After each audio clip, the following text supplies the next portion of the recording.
Okay, they're all in that. They're all in the sustainability. Yeah.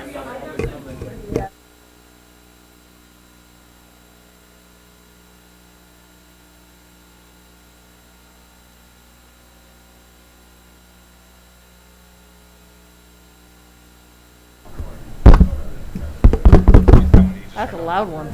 We want to turn up now.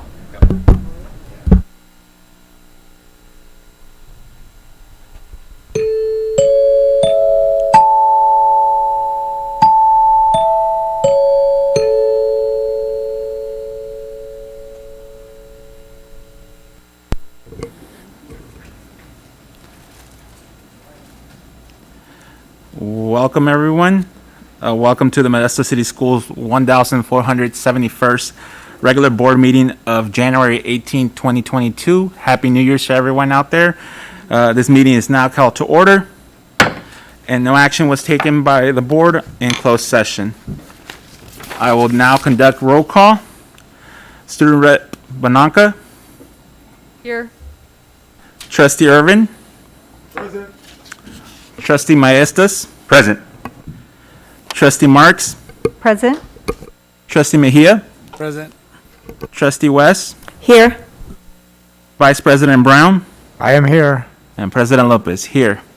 Now if you can all join me for a moment of silence.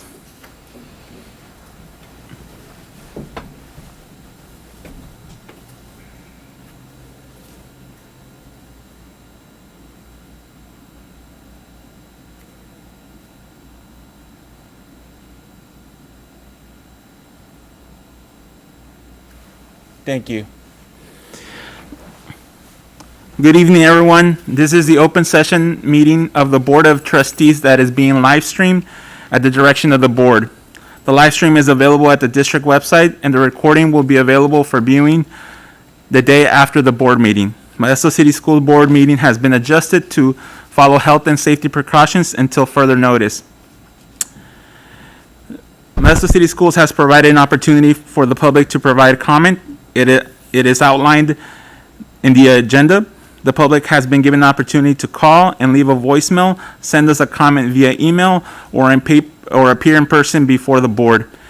Any public comments received via email or voicemail prior to noon the day of the board meeting will not be read out loud, but have been transcribed and printed with copies provided to each board member prior to the start of the board meeting and are available to the public in the back. The voice and email public comments will be attached to further board meetings minutes for approval.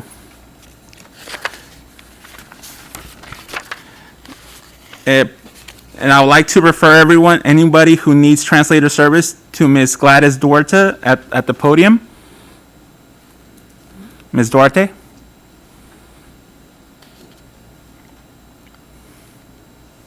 Thank you, President Lopez. Buenas noches, habla Gladys Duarte.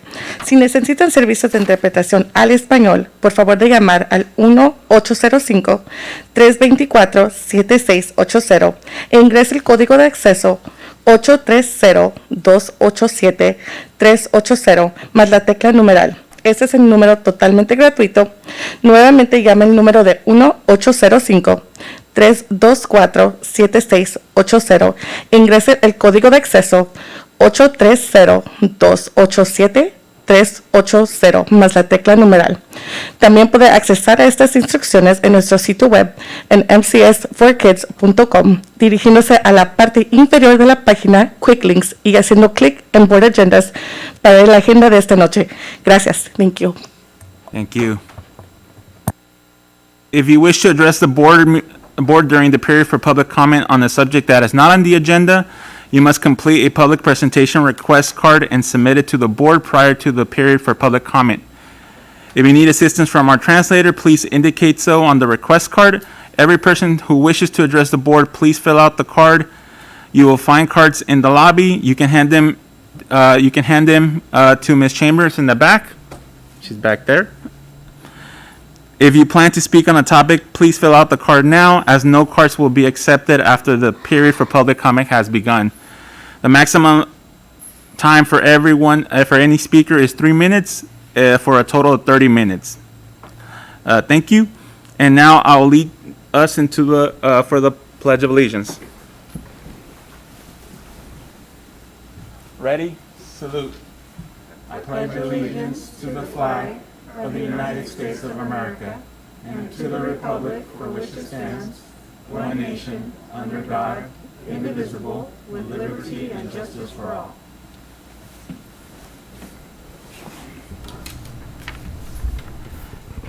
And as we said earlier today, welcome everyone. Happy New Year's.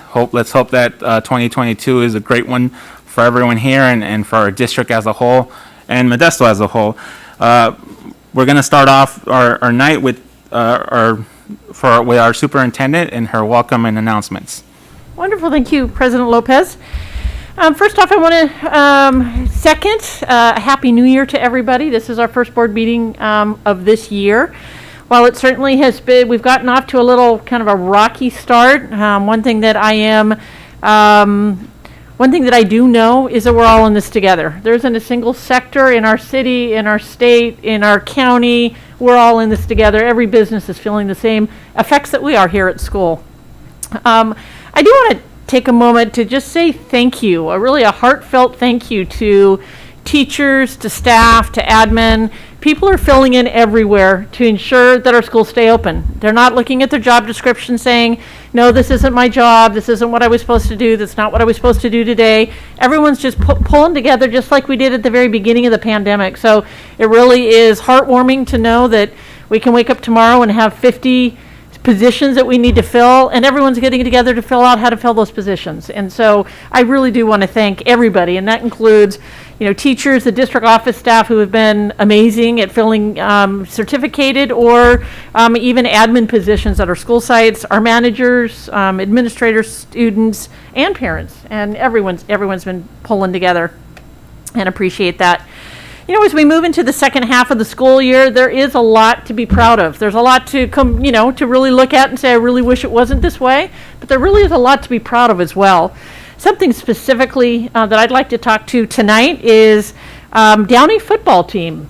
Downey football team, the principal, David Sanchez, emailed me today to share that not only did Downey's football team win the league championship for our sections, but they were also the football team that was recognized for their academic performance, and that's out of the whole league, and so that whole section. So that is pretty amazing. Their collective grade point average was 3.45, and in a normal year, that's hard to get. So that doesn't happen because the kids were zeroing in just on their academics. That was parents, that's teachers, that's counselors, that's fellow students coming together to say that this is important.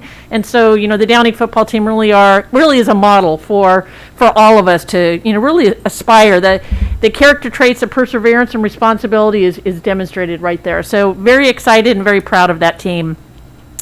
While I recognize we are in tough times, there's also a lot to be proud of, and I look forward to the remainder part of this semester as well. So with that, President Lopez, I'm going to turn it back over to you.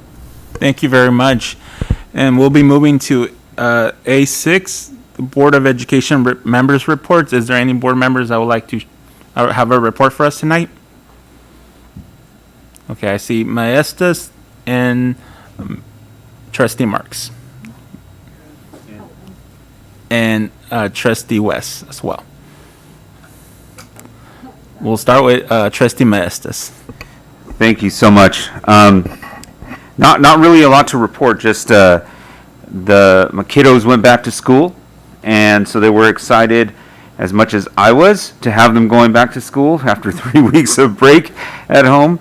But they were all excited to be back at school. They're really enjoying it, and so I want to also give a huge appreciation and thanks to all of the people that have been working so hard to keep our kids in school. All of the contact tracing that's been going on.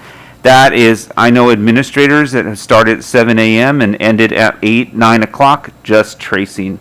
And, hats off to them for keeping our kids in school and letting us know. All of the people that were out there giving out tests over the break for our kids so that we can test our kids right before going back to school, which I have, and everything's gone well so far. And then all the subs and the teachers that have been substituting, we've had, with this wave, it's been tough on everyone, and we've been filling in spots, and teachers have been called to sub on their preps in the secondary, and people from the district office are going to fill in for teachers, and it's just everyone is putting their best effort so that we can keep the doors open and keep the kids in school, and I thank them all for that. And then I just want to comment on the Downey story that you shared with us. I had a student years ago, and he was in my class, and he really wanted to do well, and he was the best football player on the team. And he said this, and I'm never going to forget these words that came out of his mouth, because another student looked at him and said, just, do da-da-da. And he said, no, I'm a student athlete, student first, athlete second. And he knew he was going to go to college to play sports, but this is a testament to that student first, athlete second. And that's why we have athletics, is to inspire kids and keep them in school. So thank you for that, and that's all I have. Thanks. Marks? Good evening. Great to be back in the room together again this year.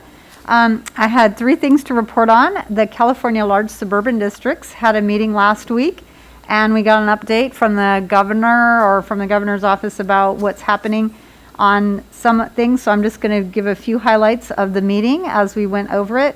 One was that we are all concerned about the cliff, the ADA cliff, which is the average daily attendance cliff, that's going to be in effect in 22 and 23. And that's where, anyway, for our average daily attendance, the governor proposed that we use the highest of last year and this year, whichever is higher, to address how much funding we'll receive, or the average of the last 3 years. So I know there's a bill that's coming up to address that as well by a legislator. Then we have $3.4 billion in additional resources for districts in the ELOP, which is the Expanded Learning Opportunity Program, for after school and summer school enrichment programs for TK through 6. So that was a great discussion. And so $3.4 billion is a nice amount to make available to school districts that want to take advantage of that. And then we talked about the base grant, increasing the base grant for school districts around the state. And Al Muratucci from LA, he's a South Bay, Los Angeles legislator, and he's a former school board member. So he has AB 1614 that he's putting forward this year. So we hope that will help our districts around the state with the base grant, so they can up how much funding they receive. And then lastly, on Matt Navo from CCEE, he was on the call, and he's the former superintendent from Sanger. And in their CCEE is really great because it has 140 partners that come together and help districts in numerous ways to accomplish their goals. And so he had a great report on that. And then I attended the clergy council meeting this week, and the police chief, California Highway Patrol, Sheriff's Department, District Attorney's Office are all partners in that, and along with Modesto City Schools. And so it's just a great opportunity for us to share. And they said that 3 states in the United States would like to have something like that clergy council because of the partnership with the law enforcement and district attorney's office, school districts, all of the communication that goes on that builds a good rapport between the different entities around our area that help make it a good place to live. So the clergy council has been a really vital to our community and to getting connections out there. The police, I know, rely a lot on them in the event of different kinds of family tragedies and emergencies. And then lastly, I attended the Martin Luther King event yesterday, which was really awesome to have it in person. Last year they had to do it virtually, but it was so great to have it back at Christian Love Baptist Church, which is just down the street. I've been attending it for over 20 years, and it was just incredible to see the students do a dance performance and then hear the different speakers and just, I don't know, be together for a good celebration day. So it was just an awesome event, and I'm sure you got to read about it in the newspaper today as well. So I hope you can attend next year. It's always held on Martin Luther King Day, and it's usually around 10 o'clock in the morning. So that's all. Thank you. Trustee West? I was able to view before the holidays. I received a link to the Modesto Virtual Academy Winter Concert, and I was really impressed with the students who, on Zoom, I think it was Zoom they were on, played their instruments. I think there were a couple of singers. Most of the children played instruments from all different grade levels, and I was really impressed that here these virtual students were able to put together such a nice program. I also received a link and was able to watch our own student representative. She and one of her classmates, I believe, created an app. And I was super impressed. And when it's her turn, I'm going to let her explain what that is. She can do it so much better than I can. So we have great things happening in our district. Thank you.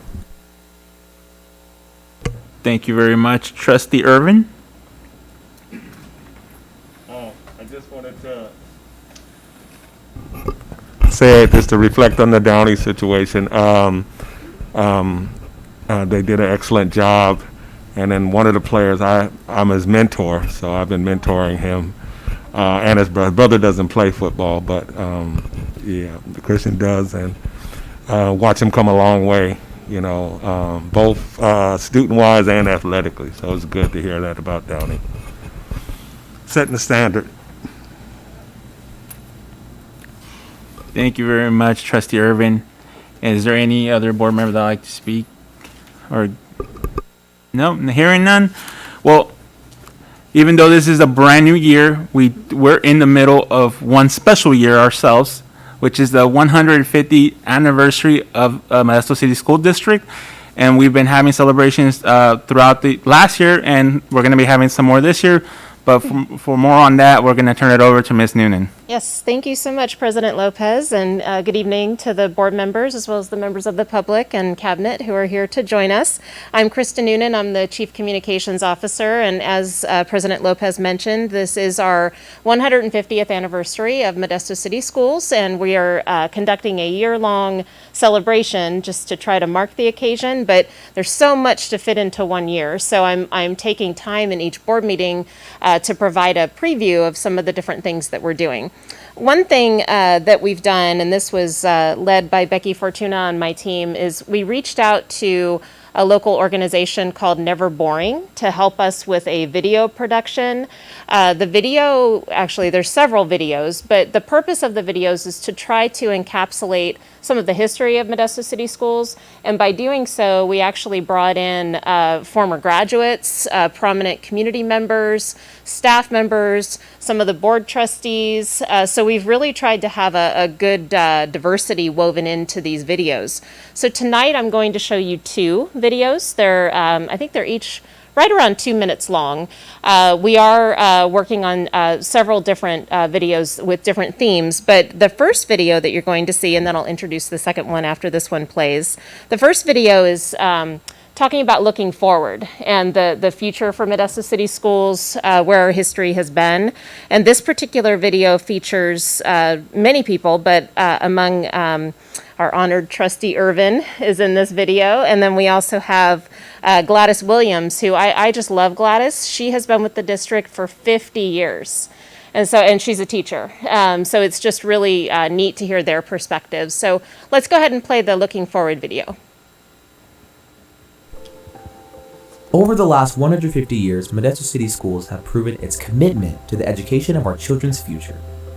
The desire to provide a quality education regardless of a student's race, gender, or socioeconomic status is what makes Modesto City Schools such a premier school district. Kids as young as elementary school are empowered to kind of speak up and let their peers know what's right and wrong. That's certainly changed from when I was a kid. As a society, we've evolved. It's harder being a kid now than it was in the 70s and 80s. I feel like I see a lot more teachers of color. They are placing more black teachers on the east side of town, and that's exciting to see. And I was at Garrison for 3 months. And that was probably one of the most diverse staffs I've seen in this district since I've been here. And I've been here over 50 years. Every student matters and every moment counts. Is there are moments in higher educational experiences that change your life forever. Some of them are not good and some of them are good. So you have to pay really close attention to every one of those moments. I would tell any incoming junior high student, get started at the beginning doing well. Don't put it off. And I always tell my students, don't blow this off. Work hard from day one. I would also tell them to get involved in anything that isn't academic. Find something that makes you happy.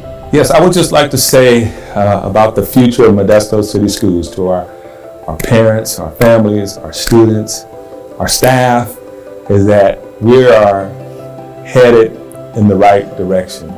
We're being innovative, all in an effort to ensure and to make sure that we're providing the highest level of education possible and opportunities to our students. By sitting to the unique needs of each and every student, our school system is an example of what modern-day education should look like today. At MCS, we truly believe that every student matters and every moment counts. Excellent. Thank you. So that's the first video. The next video that we have, and I love how Trustee Irvin, how you represented the Navy too. So that's near and dear to his heart, being a Navy vet. So the next video features Trustee Marks and Trustee West, as well as Associate Superintendent Mark Herbst. This particular video is talking, and there's many other people as well, but this particular video talks to some of the significant achievements in Modesto City Schools history. And I should mention too, the way that these interviews were compiled, because you'll see how they kind of edit and kind of skip in the conversations, but we were asking them a series of questions. You know, what does Modesto City Schools mean to you? What is some advice, for example, that you can give the students, you know, looking forward? So you heard some of that in the previous video, but this particular one is talking about the significant achievements and some of those highlights. So let's go ahead and play this one.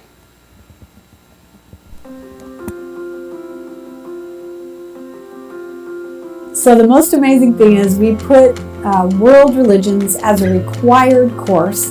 We had that as a requirement for our students, and so that they would understand all the different cultures of the world and have that knowledge. Early on, we were studied by a couple of gentlemen working on their doctorate, and they came and they studied us. It was the first 3 or 4 years of the class. They found positive effects after 6 months that continued, and then they ended up writing a textbook with their data, so we're mentioned in their book. We do have dual language. The goal by the end of 8th grade is for them to be bilingual and then biliterate. The students are learning and speaking and reading and writing in English and Spanish. The transition for K-6 one-to-one device is huge. Again, another big achievement, another big change is the elementary bond that was passed in terms of the modernization of our K-8 schools. That was definitely needed. I think that had you driven by our schools 2 years ago, 3 years ago, 4 years ago, you would have seen a school that looks completely different than what they do now. I feel Modesto City has been a leader among our neighboring districts in a lot of ways. I think our focus on art and music has been great. I think the acceptance, the equity work that we're doing is huge. Modesto City focuses on our academics. The important thing is to remember with every decision, with everything we do, we have to bring it back and focus on the students. That's why we're here, and that's what it's about.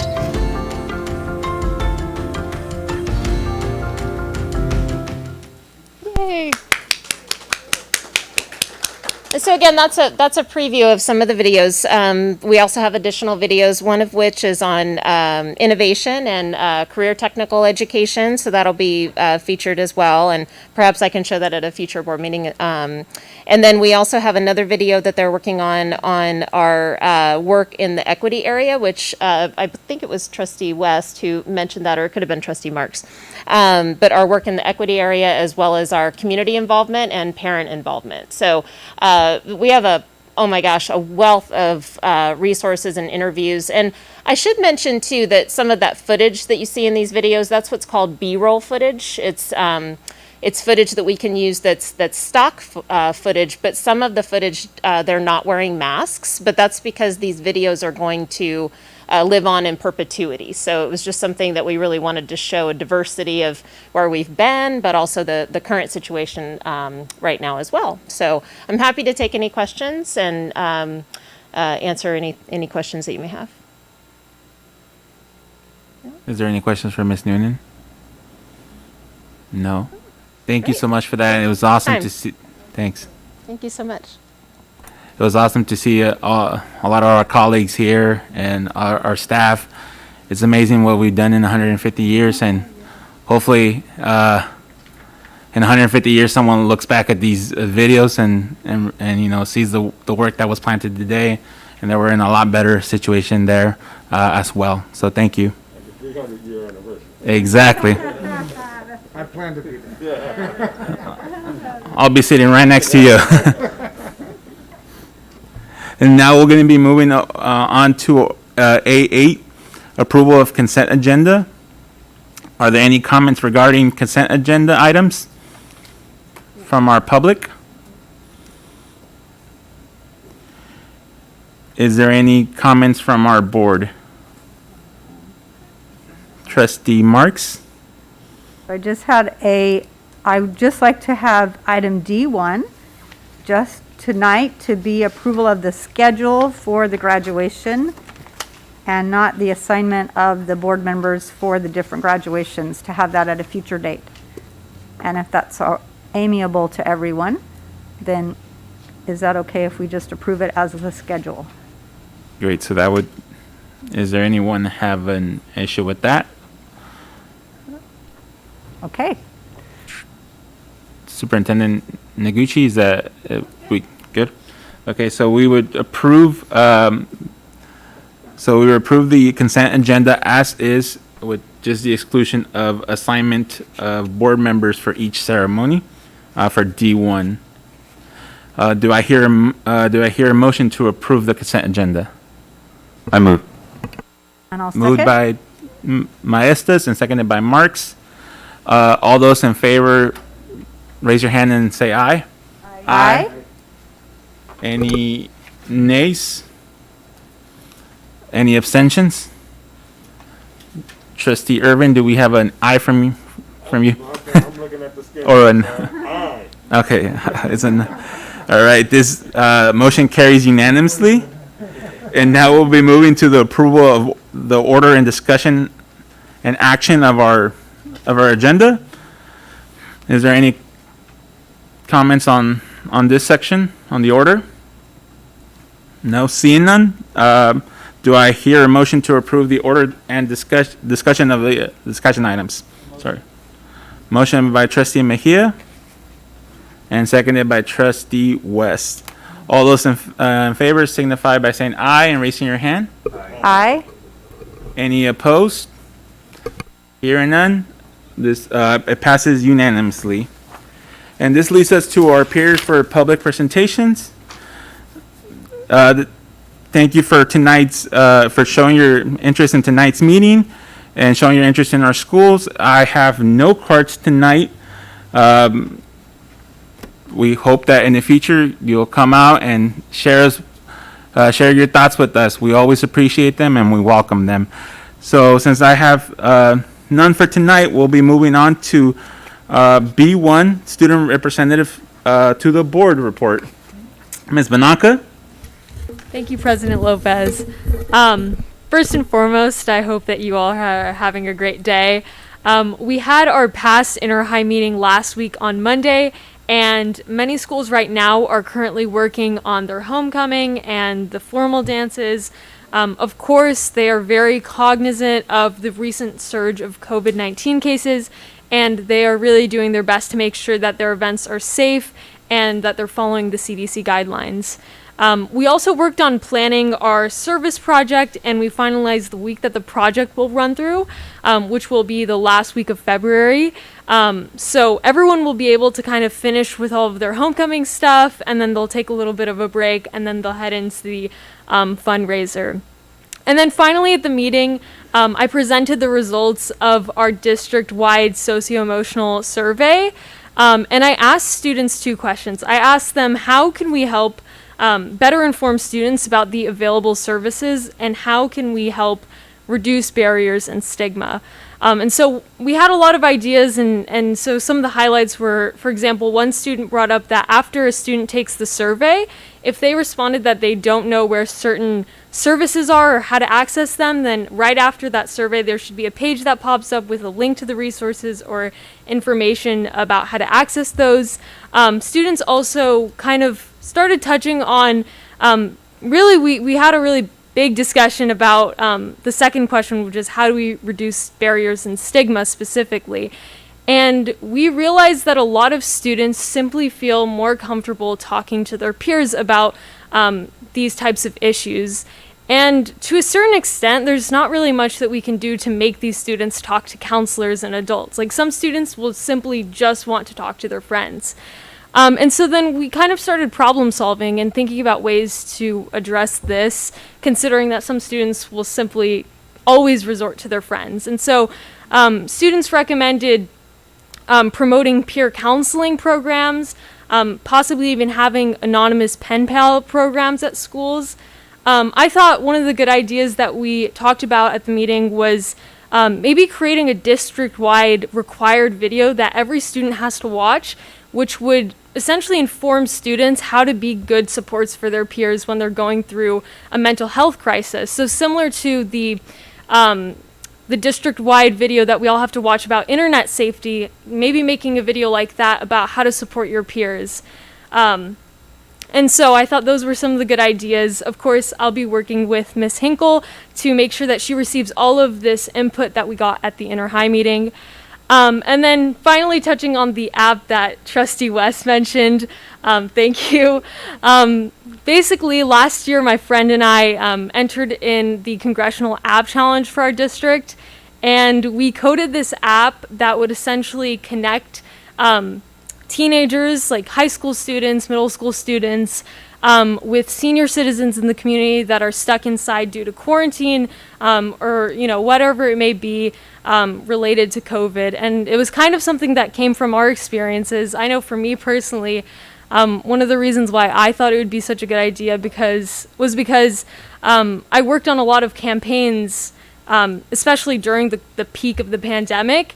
And a lot of the people that I worked with were senior citizens that were stuck inside, and they pretty much went out only like once a week just to get groceries, only for the bare essentials. And I remember hearing how isolated they were. I mean, I remember hearing people that would talk about how, the highlight of their week was going to the grocery store and talking to the clerk. And I just thought that was so shocking to me. And throughout the campaign, I realized how insightful the conversations I had with these people were. I mean, I learned so much from them. I actually wrote my Common App personal statement all about these conversations. And so we just thought this app would really help connect people. We ended up winning first place, and so that's what Trustee West is kind of referring to. And thank you for bringing that up. But other than that, that concludes my board report. Thank you very much for that report. Amazing work that you're doing. Thank you for reaching out to our students and being a voice for them. Thank you so much. And now we'll be moving on to B2, California Schools Employee Association report. And I'd like to welcome our CSEA president.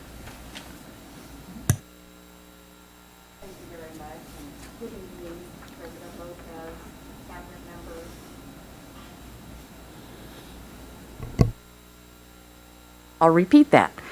Thank you very much, President Lopez, Board of Trustees, Dr. Noguchi, and cabinet members. And I just wanted to introduce myself as Carol Serpa.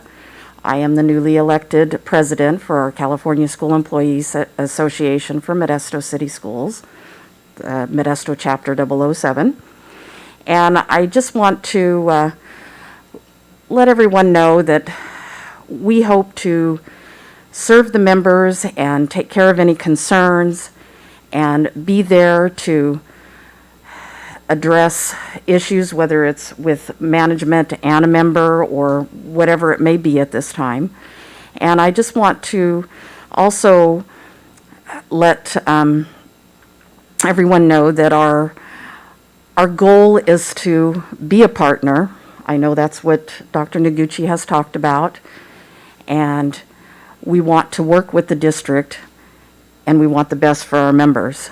And I hope that we can do that throughout this year. I know it's going to be interesting 2022, and I believe that we can all, as just individuals, be able to work together.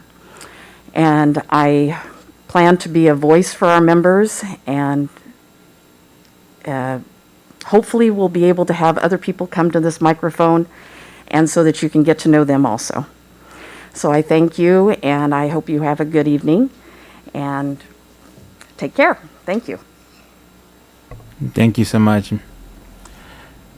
We'll be moving on to B3, Report on Sustainability Initiatives and the approval of purchase of 30 electric school buses. Mr. Surley? Good evening, Board President Lopez and Board of Trustees. It's my pleasure to present the presentation tonight around our sustainability initiatives, and also to seek approval to purchase 30 electric vehicle EV school buses utilizing the HVIP vouchers that we've been awarded. We'll also talk about electric vehicle and bus charging, solar shade structures, the sustainable outdoor learning environments, or what we refer to as SOLs, and then next steps.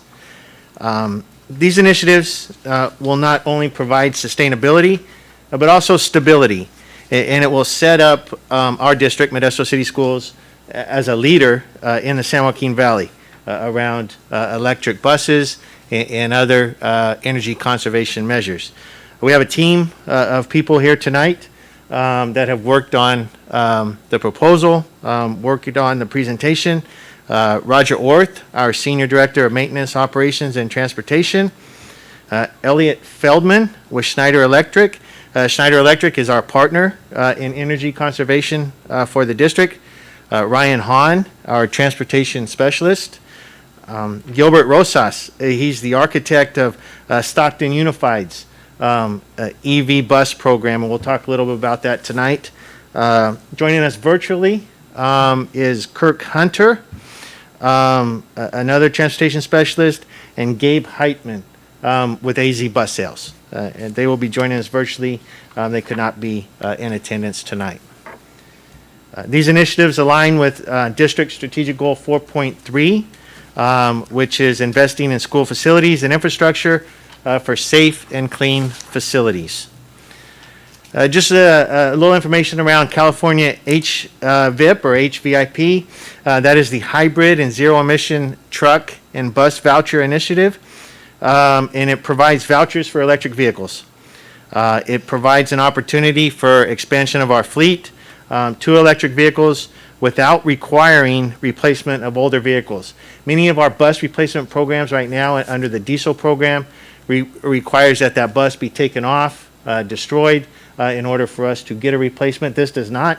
However, we are treating this as a replacement program. So if we are successful with 30 electric vehicles, we will be removing 30 diesel engines from our fleet, and we'll talk about that as well. Modesto City Schools has been awarded 30 vouchers for the amount of $6.3 million. It's rare for an agency, a school district, to be awarded that many vouchers. So this is quite an investment from the program into Modesto City Schools. Requirements on the awarded vouchers are 60 days from the award date. We have been granted an extension for the procurement process as we complete this proposal. But buses must be ordered by February 1st to use the eligible 30 vouchers, which is why we have this as a recommended action tonight. The next round of HVIP vouchers opens in March of 22. We just found out today on a call, though, that will only be for white fleet vehicles during the next round.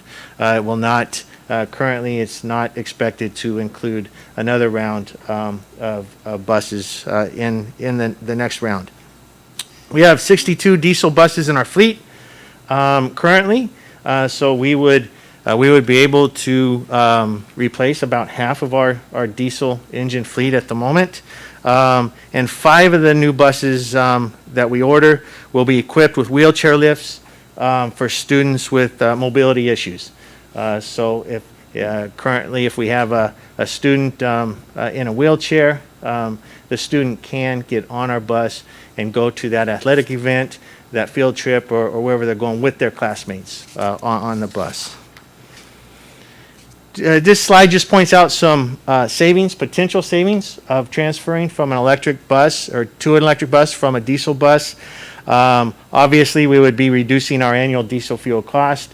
We've estimated for 30 of our buses that would be about $250,000, $250,000 per year. We would save an annual operation cost just from not purchasing diesel fuel. And then you can see some other bulleted pros for doing this: no engine oil changes, no air filter changes, no smog check or testing, no fluid checks, and fewer coolant changes needed. With those, each one of those, there obviously would be a significant reduction in our annual diesel maintenance cost, as well as in addition to the reduced cost and consumption of diesel fuels. We're also looking at solar shade structures to reduce our electrical demand and costs for electricity, provide shade for the buses and cars, and to reduce our CO2 emissions. What you see here is a rendering or potential. This is our corporation yard at Woodland Avenue, and so what we've done is we've had a potential solar array that would be used to charge the buses. You can see in this example that the buses would be housed there would be provided shade from the sun, as well as charging stations for each of the buses. This is just a picture of what it would look like once completed. I'm not sure if this is Stockton Unified or not, but this is what it would look like with the buses underneath the solar parking arrays. We're also looking at a possible solar shade structure at Davis High School, and you can see on this slide in the bottom left the blue designs. That would be the student parking. So we would have 3 rows under this concept. We would have 3 rows of covered parking for the students to park under, and they would also be generating. They would have solar panels on them and generating power during the day. And you can see if you notice just above that, there's a little blue. There's another little blue area that's required. That is an ADA requirement for handicap parking. So that's if you're questioning what the little blue shaded area is, that would be to cover our handicap parking there in that parking lot as well. This project is being designed with a 90% offset of our site energy baseline usage, but we would always be interconnected to the power grid. We would not eliminate our connectivity to the MID power grid. Why Davis? Well, we believe that it's an optimal parking lot for construction feasibility, as you saw in that last slide. Solar arrays can be located closely together and in close proximity to the electrical service, to the main meter. That allows for a much more cost-effective design when we have close access to our main meter. We also believe it's a great visual along Tolley Road that would allow the district to showcase our initiatives and investments into our school sites. Sustainable outdoor learning environment. We've talked about this at a previous meeting, but we're calling those SOLs. They are really first of the kind outdoor learning spaces. The initial pandemic caused us to look at our enclosed spaces. This would give us an opportunity to take that classroom outside. It's really an outdoor classroom without walls, and you'll see pictures of that in a minute. But it also enhances, or could enhance our STEM education. We're looking at 7 of these when we bring back a proposal. 4 elementary school sites that you see listed here, 1 junior high school, and 2 high school sites, Bayer and Grigori. It is subject to change when it's finally brought to you. There may be a different site that's listed on here. We're still working through that. But these were the 7 sites that were identified as potential outdoor learning environment locations. This is just a rendering of what it would look like with the solar panels on top, the instruction going on below that. It's approximately 2,000 square feet of space. So a typical, what we call, if you think about a modular classroom, a portable, it's 960 square feet. This would be 2,000 square feet of space underneath the on the footprint underneath the covering that you see here. This is just a picture of one that has been completed. This is down in Southern California, and you can see what it would look like on this picture, what it would look like once it's completed. These proposals all have the opportunities for student engagement. We've listed some examples here. Job shadowing, potential job shadowing at Davis and Grigori High Schools, where the solar projects would be going in. Schneider Electric has sponsored Earth Day events, solar engineering demonstrations, solar smoothies, solar-powered car races, and then solar production data that can be integrated into our STEM or CTE curriculum. It's an example of some engagement photos that were given to us by Schneider for a solar car race, job shadowing, and then solar smoothies. Next steps would be formal approval to purchase 30 EV buses at a net cost of, once we subtract the $6.3 million of the vouchers, of $7.491 million. Finalizing the solar and sold designs. That'll happen in March of 22. We need to calculate a guaranteed energy savings. So what does the installation of these solar panels do for our energy savings? That is to comply with Government Code 4217. That is a requirement of that type of a construction project. And then we're focusing on determining available funding sources, ESSER funding, supplemental concentration, carryover, and then rebates and incentives. ESSER funds have given us the opportunity to consider projects like this.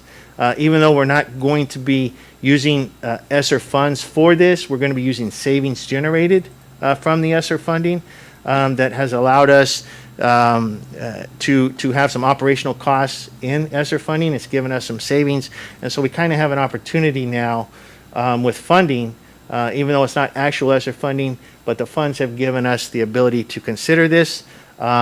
We have currently $2.2 million in bus replacement funds that we have. This district does a great job of saving dollars for future uses, whether that's for, we did it at the Downey track, we do it for buses, we do it for white fleet vehicles. We have $2.2 million we're going to apply, and so we would be using $5.3 million towards the $7.4 million allocation of general fund dollars for this, for the purchase of these 30 vehicles. We're also, and again, that's why the team is here, and we're going to continue pursuing grant funding programs. As I mentioned, Stockton Unified was initially awarded $4.9 million through the California Air Resources Board. This allowed them to get initially 4 buses and 24 chargers into their district at zero cost to the district. They were able to fully fund their initial investment. I believe that has grown to about $12 million now. And again, that's all funded through partners, either federal partners or state partners or local partners. So that's really the model we're following. We believe, based on our district, our demographics, where we sit in the valley, we should be eligible for something much like Stockton Unified was awarded for their program. We're also now, there are EPA grants available for school bus replacement under the new $1.2 trillion Infrastructure Act. I sent an email today to Congressman Harder's office just to speak to him about that, or his office about accessing those dollars. But again, the team is well aware, the team that we have is well aware of how to apply for the funds and to get those for our project. And then bringing a plan back to the board for approval once we've finalized our project scope and cost estimate in April of 22. That would be in a couple of months once we determine those areas. So with that, we have the team here to answer any questions that the board may have. Thank you very much, Mr. Surley. I'm gonna go out to the public, see if there's any comments from our public.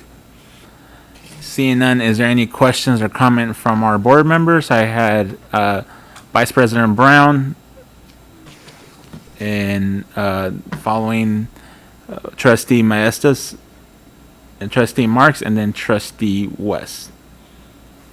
Great, we'll start with Vice President Brown. Oh, and Trustee Irvin, sorry about that. Yes, this is an exciting report and a great opportunity for us as a district, and I'm just really ecstatic to see that we have this opportunity and that we have the ability to put it together. So thank you in advance to everybody working on this project who will make this happen. Question that I have, we recently went through a huge improvement of our transportation area. And part of that was focusing on the need to improve our maintenance areas for these diesel buses that we have. Now, I've realized that there will be a lot of changes of how we maintain electric buses. Will we still be able to use the newly upgraded facilities, and who will do the maintenance on electric buses? We will still have about half of our fleet as diesel buses. We will still maintain that until at some point the technology advances where and the charging stations are such that we can go take a field trip or take an athletic team to an event. We're restricted on how many miles we can travel, so we're going to need diesel vehicles for some time. There will still be work performed on the electric vehicles. We still have to do our monthly inspections. It still has brakes and other mechanical priorities that are needed. But Gabe, I don't know if you're out there and you can hear that question. Gabe is our salesperson from AZ Bus Sales. Can you answer the question as far as maintenance goes on the electric vehicles? Yes, so on the Bluebird Electric, it is the same Bluebird chassis as the diesel, minus the diesel engine. So, Tim, you mentioned brakes. You tie in the brakes, suspension. You're still going to have to maintain the California Highway Patrol 30 to 45-day inspection. So the maintenance facility upgrade will definitely be utilized for these 30 buses and moving forward on future electric. So we still need to comply with California state law on school bus maintenance. Thank you.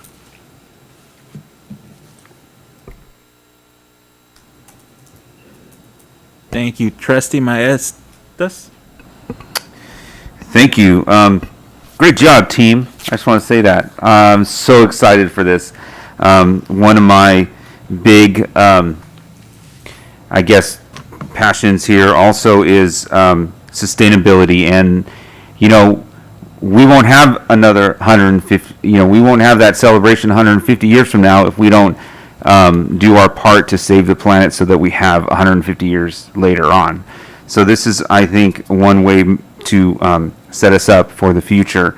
So I appreciate that. I've got a few questions here. That question kind of was a question that Trustee Brown had to. What's the range on the buses in the charge? Gabe, can you answer that one too? Yes, I can. So the data that we're getting from the buses, from districts that already have these in use, and just as a note, we have 500 Bluebird electrics of the same specifications that Modesto is considering. So we've got a lot of route data from other districts, and we are getting about 118 to 120 mile range to a charge. So that's actual data from school bus routes. Okay, thank you. And you mentioned in the beginning that there were going to be charging stations, but there wasn't any word about the charging stations in the presentation. Are those charging stations going to be for like electric vehicle? Are there going to be charging stations for electric vehicles that we have on sites, or are they just the charging stations for the buses? And if so, what level charging stations are those for the time it takes to charge the bus? That's a great question. To full capacity. Yeah, we had that discussion earlier today.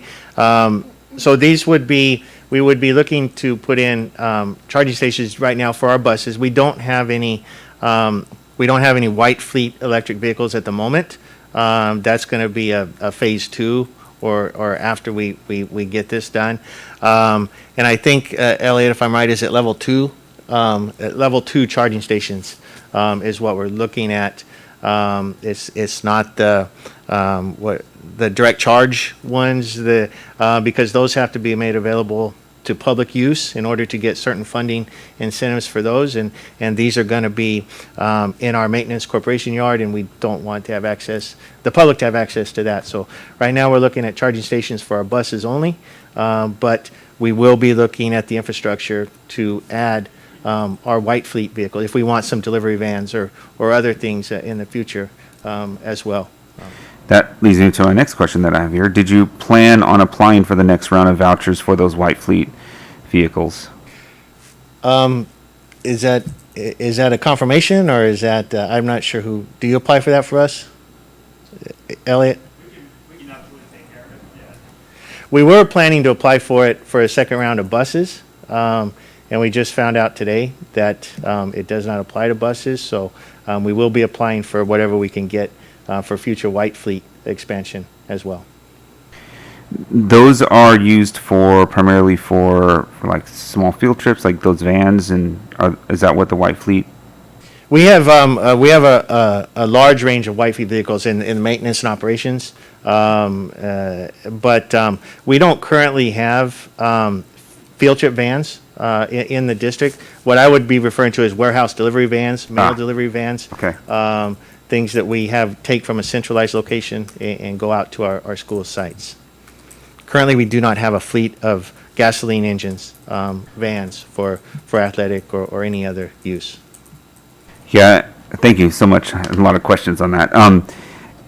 Yeah, I think it was mentioned earlier, we see the cost of gas increasing, and I've been driving an EV for close to 7 years now, and I actually don't even think about gas stations for a while. So I think that's going to be quite helpful for when we're with the solar panels and thinking about how much money we're saving. So thank you so much for this report. I appreciate it. Thank you. Thank you, Trustee Maestas. Trustee Marks? Yes, thank you. Thank you. Great questions. Like hearing all this information. It's helpful to understand better where we're headed. And just asking, wanted to know about will the solar be enough that we're planning to put in to charge the buses? And then how long does the charge last? You said, not how long does it last, because we know it's 120 miles now, but how long does it take to charge a bus? You might have to turn it on. Hold on. Okay? Yes. Okay, great. Good evening, and thank you for the opportunity to speak. That's a great question. So the solar absolutely will take care of your charge. And just as Tim mentioned, it's still paired and integrated into the electricity grid. So there'll never be, on a cloudy day scenario, you'll always be able to access power for the charging of your buses or your potential white fleet. In terms of the chargers themselves, there's two that we would be recommending, and it's very similar to what's being done at Stockton. But there is a DC fast charge, which uses more power and can charge pretty quickly in a matter of a couple hours. And then there's the more standard charging that usually occurs overnight. Yeah. And so we recommend sort of an 80-20 split between that, with more of the slow chargers so that you're cost effectively charging at nighttime. But there are going to be situations where you need to charge in a hurry, or you have a new task that you have to do, and that's where you have the fast chargers. And then you're pairing that with the solar and offsetting those costs, as well as your much lower MID electricity rates than your neighboring PG&E territory. And so that's what happened. That's what makes that diesel savings going over to electricity so good in your area. Okay, good. Yeah, I look forward to seeing the comparison on the costs between diesel and the charging, just to see, because since electricity costs anyway are changing too. The other question I had was, wait a second, I had it and I've just lost it. The life expectancy of the battery or the bus, both of them. Do we know what a life expectancy of those yet? Gabe, can you answer that one? Yes, so the batteries are rated at 15 years. Wow. And then that's tested through Cummins Power, who owns the battery pack. Okay. And have been tested through Bluebird on school bus as well as electric transit bus. So the test of these batteries in the life cycle goes above and beyond just school buses. So the testing has been extensive. Okay, that's cool. Well, thank you. And then my last question is, Mr. Zerly, you said it was 90% connectivity. Is that, I wanted an understanding of what that actually meant. Do you mind if I jump? Yeah. So to clarify, 90% offset of the electricity usage. Okay. Essentially, just to back up, what we did was we worked with Tim and Roger to understand energy efficiency work already done at each of the sites. And it sounds like you all have been pretty proactive. You've done some LED lighting. You've installed new HVAC. So now kind of what's left to do is your solar. And so what we're shooting for is to offset 90% of your remaining electrical usage over at Davis High School. Okay. We leave a little bit of a buffer in case changes are made or future efficiency projects have already been done, but really we're trying to offset the rest of your electricity usage with that solar. Okay, that's cool. All right. And then one last comment. I love how it's connecting all of this STEAM and STEM with the students and all the student engagement opportunities. I think that's super. And just wondering if we could look at maybe doing some solar aircraft, electric aircraft for those guys. I saw some prototypes when I was at the Chamber of Commerce that we were looking at for the Central Valley. And I thought this would be so cool for our students, because I know they did solar boats in Sacramento when I saw it a few years ago with CSBA. And I just thought, this is so cool. So when I saw this list, I was like, all right, we're going to do car races and smoothies and all of that. I thought that's cool. So thanks for adding in all the great stuff for the kids and to see them learn about solar and just how that works in with our environment and how we're going to save energy in the long run, and resources. Thank you. Yeah, you're very welcome. Thank you, Trustee Irvin. Sorry, Trustee West and then Trustee Irvin. Thank you for this report. We were fortunate enough, many of us, to ride one of the, I think it was Stockton's electric bus for the 4th of July parade, and we were quite impressed at how really nice it was. So it's a great opportunity, very different than the school buses I rode when I was a kid. So I'm excited. I mean, this is the way that we have to go, and I'm pleased that it's the way we're going. I really want to focus on the SOL classrooms, the outdoor classrooms. I'm super excited about that because I envision, I've never seen one in action, but I envision hands-on activities for our students and the opportunity to get outside of the regular classroom and learn so much more. And I know from growing up, those are the things that you remember from your education, are things where you're really hands-on. So I'm excited about that. I'm curious to know what kind of models do we have that's going to show us how to use these outdoor classrooms? My fear is that we'll put all this money into building and then we don't use it. I've just seen that happen before. And so I want to make sure that we're really going to get a lot of use out of these classrooms.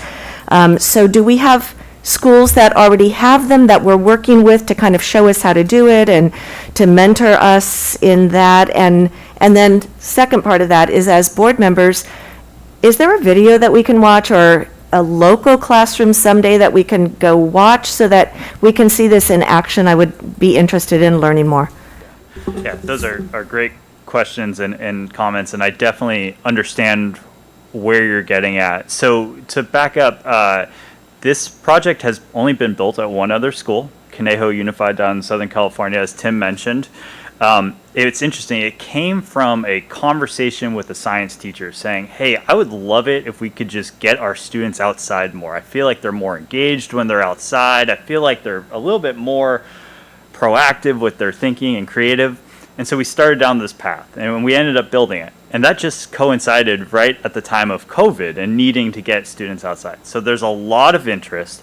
You folks are an early adopter of these, but I think that's just showing your innovation and where you're looking to take this district. So we can provide feedback, and we have some great documentation around that project down there. But I think what we're planning to do, and Tim, deserves a lot of credit to this, was bring in teachers and instructors both at the administrative level, and then we have partners when it comes to furniture and student spaces to better understand how these could be used, because we want to make sure we're building it to that vision and not just from a construction standpoint. And so we and they're 100% customizable. So based on the input that you get there, we're then going to tailor it to what the specific needs are at Modesto.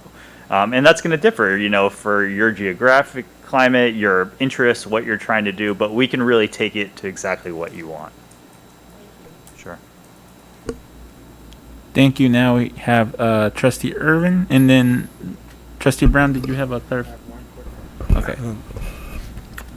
I guess, again, likewise, I like the very impressed with the report, and I am another sustainability guy, solar, wind, all of that good stuff, reducing our carbon footprint, My question is around, some has been answered, but batteries, because this is the new thing in the industry now, is batteries, extending that battery life. And unfortunately, batteries are the most expensive thing when it comes to purchasing and buying when they go out. And so I wanted to know,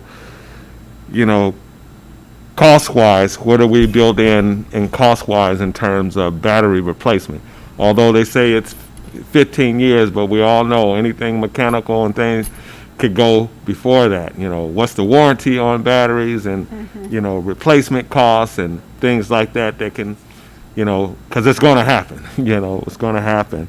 Also, the location of other charging stations, for our buses, and also, can we include wind, turbines as part of this outdoor classroom, because that's also another aspect of sustainability. And now they've got really innovative and wind in terms of size of wind turbines and things like that, more compact and efficiency. So could that be included into the educational realm as we build these outdoor classrooms?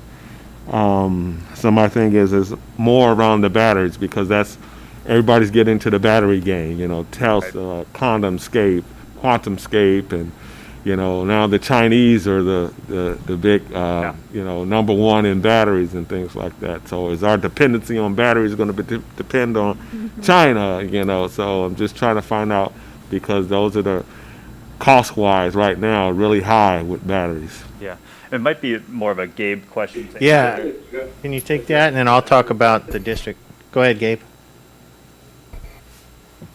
So the batteries on these buses are covered under a full 8-year warranty. But also these batteries through Cummins engine technology are come out of Detroit.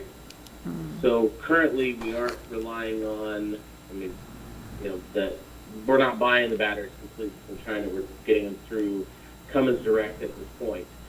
The other part about these battery packs on the buses is that through the diagnostics, which we're going to do training with the technicians at Modesto, to when we diagnose an issue with batteries, and this will be after 8 years, that the battery cells, we can isolate an issue within the battery pack.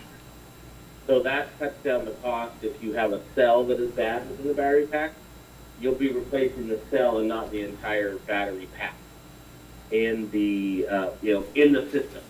But currently, and what's included with the buses is 8 years covered. So if there's any issues with the battery pack, we replace those completely. So that that part of the district is covered. And then we get into issues with the batteries later on down the road. The way they are designed is not to replace a whole entire battery pack, at an exorbitant amount of money. It's where we can break it down and isolate what the issue is and replace just what needs to be repaired. And I think the other thing to consider is how quickly battery technology is evolving. To give you an example, Cummins diesel engine has been around forever, and about 9 years ago, they bought into electric technology. They've been evolving from there and keeping as much as they can in America. So trying to control those costs and also evolving with technology will lessen our maintenance costs and repair costs later on down the road. That answer your question, Trustee Irvin? Yes, on that one. And then, like I said, the expansion or the inclusion of other sustainability like wind into the classroom. Yeah, it's a great idea. I actually haven't heard wind on these soles yet, but I think we could very much integrate a small wind turbine, maybe paired with a small battery, and definitely explain that and how it relates to clean energy production, what renewable energy is across America, because obviously it's very different here in California than it is in Texas, where there's quite a bit of wind. But we could work that into the curriculum and educational offering that we want, and maybe have little turbines on each of those soles. I think that's a really good idea. That would be cool. Thank you again. Thanks. Trustee, Vice President Brown. Yes, there was mention that our capacity for the buses, the electric buses per charge is 120 miles. I'm curious, with our current fleet, what distances are they traveling in a day so that we can compare the efficiency? Do we know how far?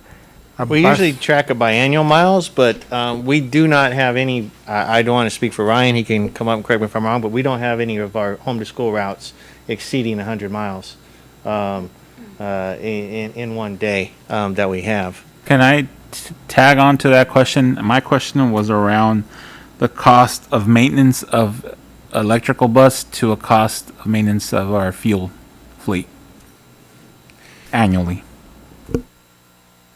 Good evening. To answer your question about the average miles per day, it's somewhere in the range of 70 to 90 for routes that travel the furthest. The most urban routes that just really circle around town in a pretty big square, basically, it's down around in the 50s to 60s. So there's not an issue, I wouldn't say an issue with route buses needing to even recharge during the middle of the day, although they could. which that 4 or 5 hour gap in the middle of the day when all of them are not used.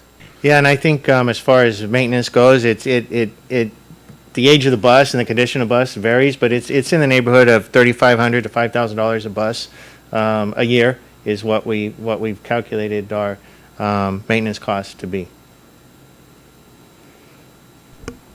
Great. Do we know a maintenance cost for electrical buses?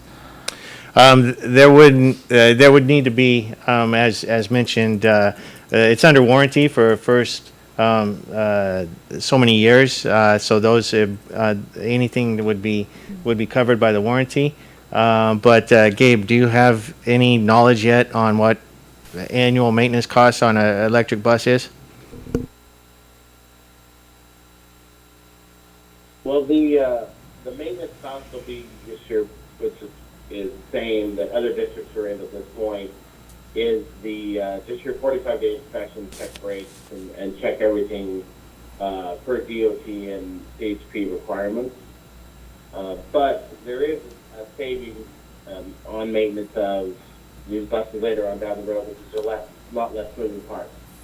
So you have coolant, you have power steering fluid, and then the electric battery packs with the motor. So there's a lot less that can go wrong on electric vehicles. So we perceive that cost to continue to drop as everything is tied to the Cummins battery pack and through the extended warranty.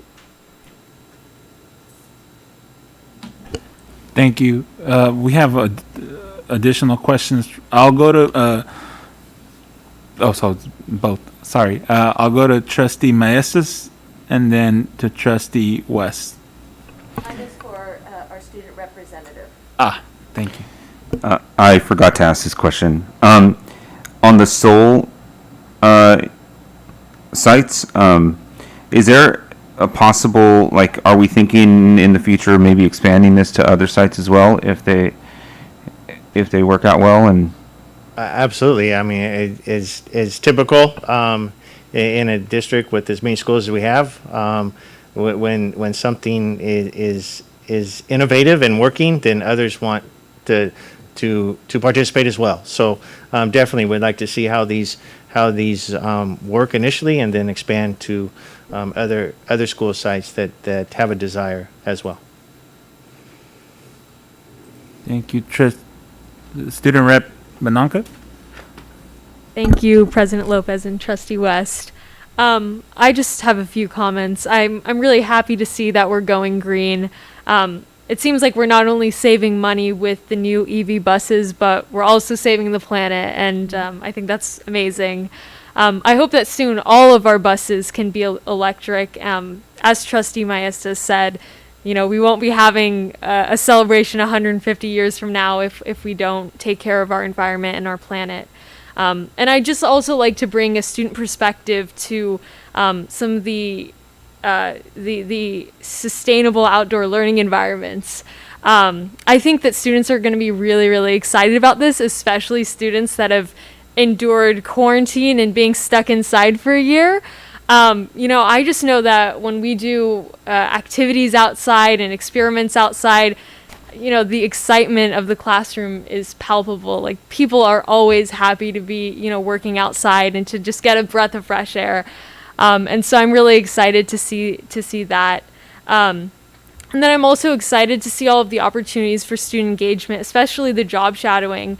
A lot of students that I've talked to really just love to see when, the things that they're learning in school directly apply to their futures. And I think this is just a really clear example. And so, thank you so much for the presentation, for all of the information.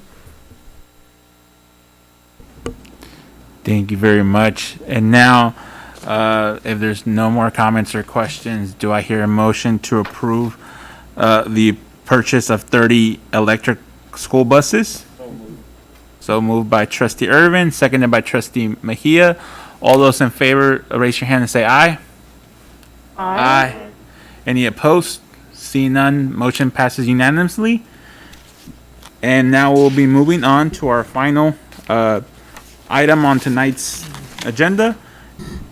Before the approval of resolution number 21-20 22-18, authorizing the use of remote teleconferencing provisions, and AB 361, and this is Dr. Neguchi. Wonderful. Thank you, President Lopez. As we all know, we live in times that are very uncertain, and this resolution gives the authority to the superintendent and the board president to make the call that, the surge is higher than what we're comfortable and what's safe in leading a live board meeting. So what I'm asking for today is to approve the resolution. This is not asking to go virtual. This just gives us the opportunity, if we find ourselves February 4th, as I've been corrected earlier, February 4th, we find ourselves in a much different space, then we would work to go virtual for that board meeting. We know that there's an end to the surge, and we do see that it really is the end of January, so I am optimistic that we're going to be here live, which is exactly where we want to be, with our doors open and open to the public as well. But I also recognize it's very important to keep everybody safe, staff, yourselves, the community, and so I ask for the board to pass resolution number 22-18, authorization use of remote teleconference provisions, which aligns to Assembly Bill 361.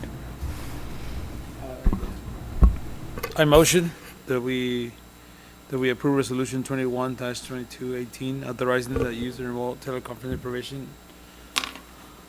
Thank you for the motion, but I'm going to go out to the public first, see if there's anyone out there wishing to comment. None. I'll bring it back to the board for any comments or questions. I just have one comment. I think this is great that we're being proactive and we'll be ready in case we need to be. And hopefully we won't, as you said. And so I think it's good. So I'll second it, if that's all right. Definitely. We're hoping that everyone stays out there, and that we're going to have a good crowd on our meeting on February 7th. And so we're hoping for the best, but this just kind of gives us a little bit of leeway in case we need to, right? And I'll take the motion from Trustee Mejias and the second by Trustee Marks. And all those in favor, please raise your hand and say aye. Aye. Aye. Any opposed? Seeing none, motion passes unanimously.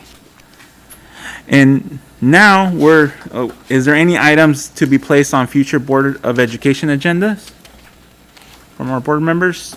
Seeing none, do I hear a motion to adjourn tonight's meeting? Motioned by Trustee Maestas and seconded by Trustee Mejia. All those in favor, please raise your hand and say aye. Aye. Aye. Any opposed? Seeing none, motion carries. Good night, everyone.